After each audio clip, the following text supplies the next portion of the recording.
On Friday, we talked a little bit about Call of Duty World War II and a little bit of actually the upcoming weeks, because Sledgehammer once again made that nice gesture to the rest of the Call of Duty family, in which this upcoming week is pretty much going to be all about Black Ops 4 once again. Very similar to how the reveal event went, probably in the sense of a lot of stuff coming out and a lot of things to really look forward to in the sense of new content, new information, and all sorts of things in relation to Black Ops 4. So with that, we ended up seeing that on Friday, Sledgehammer kind of said that, hey, we're going to give you the next couple of weeks and we're going to let whatever happens with Black Ops 4 happen next week, and it's their show. So with that into account, today I wanted to let you guys know about 6 different things to look out for within Call of Duty Black Ops 4 this week within E3. So we're going to still do our normal thing within Call of Duty World War II tomorrow, but I figured it'd be a nice little way to extend this out into the E3 coverage and prep all that kind of stuff and get you ready for that, for what's coming up this week. So 6 things on deck, and it actually almost starts immediately, because as of 7:45 PST and 10:45 EST, David Vonderhaar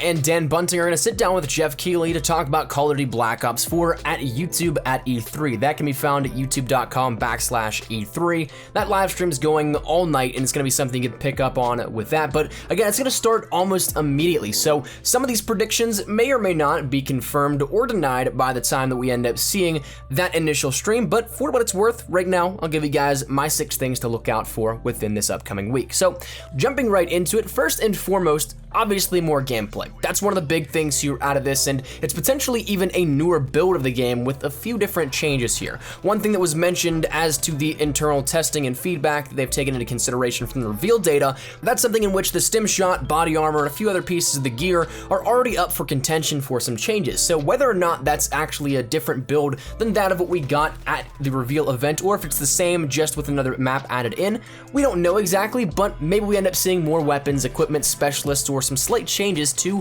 how those things perform in game. But also there is that new map in the rotation, that being called Frequency. We got this shown off for the first time with that live stream from Treyarch a couple of days ago, in which it was once again Dan Bunting, David Vonderhaar, and John Raffis. They all sat down and had a little roundtable discussion about things in general with Black Ops 4. So that's all stuff that we can of course see. It's going to be playable to anybody that is in attendance at E3. There are people that are going to be playing, making videos, all that kind of stuff, myself included. I'm actually going out tomorrow in the afternoon, going out there, and I'll be ready to get everything done so that I can bring you guys some of the best Black Ops 4 content I can over the next couple of days.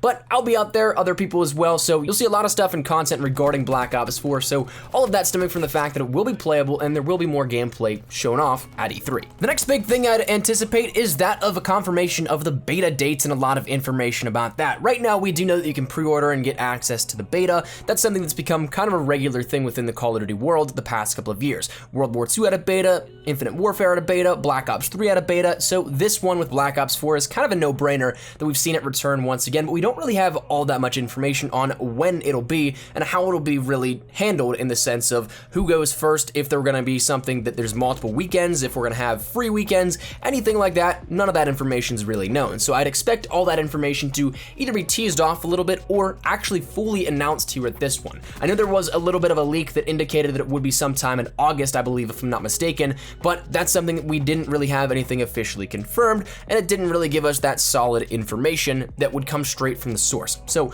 again, E3 is a great way to do that with so many different locations and more hands-on playable time with the game. In my mind, it just makes sense that we end up seeing that. And once again, it might even happen tonight, and by the time you watch this, it might already be announced. So that's something to keep in mind. The next thing that I think that we can keep an eye out for is that of some zombies info. Now, zombies is something that is going to have a couple of different locations throughout the year to prep for the launch of Black Ops 4 in October, and E3 is of course this next up and coming one. Then we'll have, say, San Diego Comic-Con, then Gamescom. Those kind of things are all big events that zombies is usually teased around at, but E3 is something in which, starting on the 13th, Jason Blundell is going to talk about the history of zombies, which will give us a little bit of inside information on the development, the past, present, and future of zombies, and I'd expect a little bit more of information revealed about either the 3 maps we'll be playing on, maybe something a little bit more secretive that we have yet to see out of the reveal, and a little bit more about the universe that we'll be traversing throughout the Black Ops 4 story arc. So again, with this sit-down conversation talk with zombies, I don't think we're just gonna get the same old stuff rehashed. I think it's gonna be a little bit of where we came from, how we got here, but also here's a few other things to keep in mind that we've got up our sleeves you guys might not be expecting. So I think it'll be something very similar to how that all will work, and I'm very much so excited for that, because I don't know if you guys know this or not, not, I'm a huge Treyarch Zombies fan. So I hope you guys are cool with me doing some zombie stuff here and there, but I'm definitely hyped up for that one in particular, but still keeping things moving along. The fourth thing I think that we should keep an eye out for is that of some pre-order details and additions of the game as well.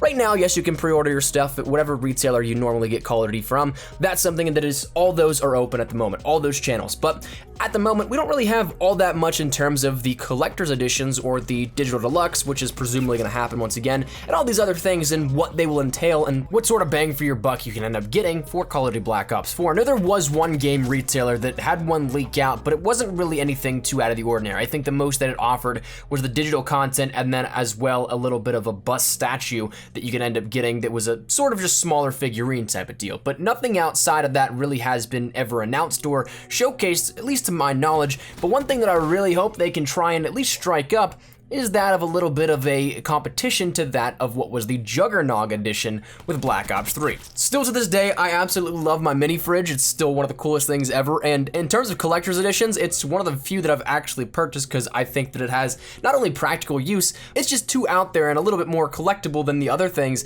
that it was definitely worth picking up, I think. So I'd love to see if there's something similar to how that will work out. Maybe they do another mini fridge, which is a speed cola. That'd be cool, but I don't think that's gonna happen, but we'll see. Once again, some of this information probably come out throughout the week. Moving along into the fifth thing, now we're starting to look into things that may happen, but aren't probably as likely as others. The first of which is a little bit of information on the Blackout Battle Royale game mode for Call of Duty Black Ops 4. Now, of course, we got this teased to us at the very beginning for the reveal event back in May, but since then we haven't seen anything from it. We, of course, have a little bit of information saying that it's gonna be relatively the size of 1,500 times larger than that of Nuketown, and there's gonna be things scattered throughout the game and the map from the entirety of the Black Ops franchise.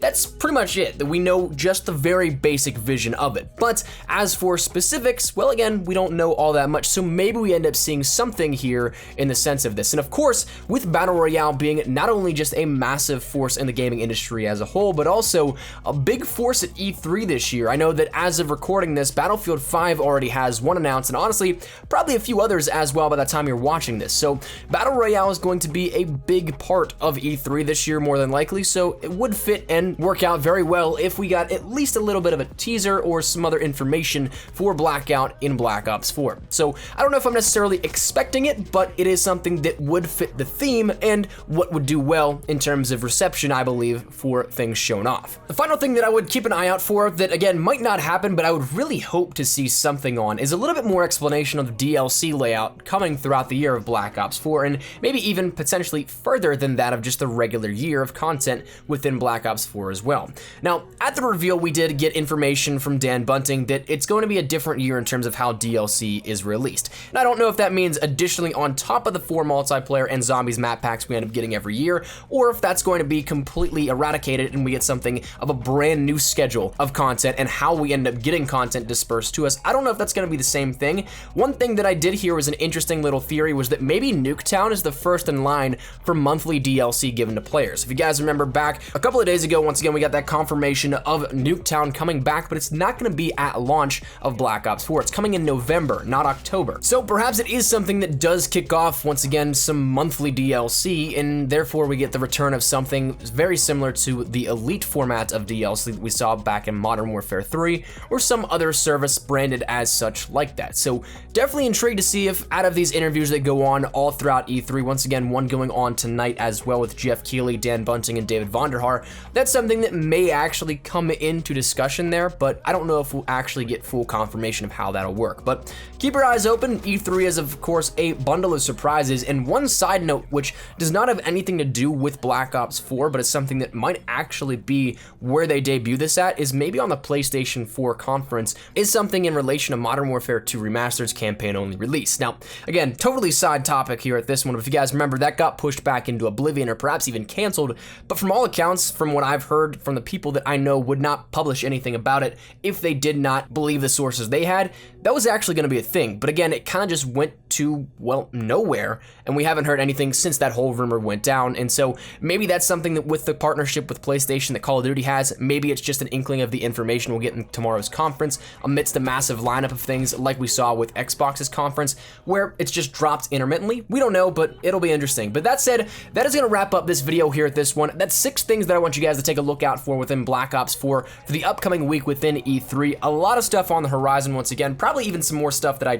can't think of off the top of my head, but is definitely worth keeping up with. So if you guys, once again, want to stay up to date with all things Black Ops 4, make sure you hit the subscribe button, because we're going to be keeping you guys up to date with everything here while we're out at E3, giving you guys new gameplay, new information, everything like that. So if you guys are interested in that, make sure you hit that subscribe button, drop a like if you guys enjoyed, subscribe to the channel once again, and if you guys do want to follow me over on Twitter as well for real-time updates, that link is down there in the description below. Practically live on Twitter, so if you guys want to strike up a conversation, ask me a question, whatever it may be, link is down there in the description below. And also, if you guys want to follow me over on Instagram, I'm trying to get more active over there, and of course, going to be posting a ton of pictures out at E3, so if you guys want to follow on that front, that link is also in the description below.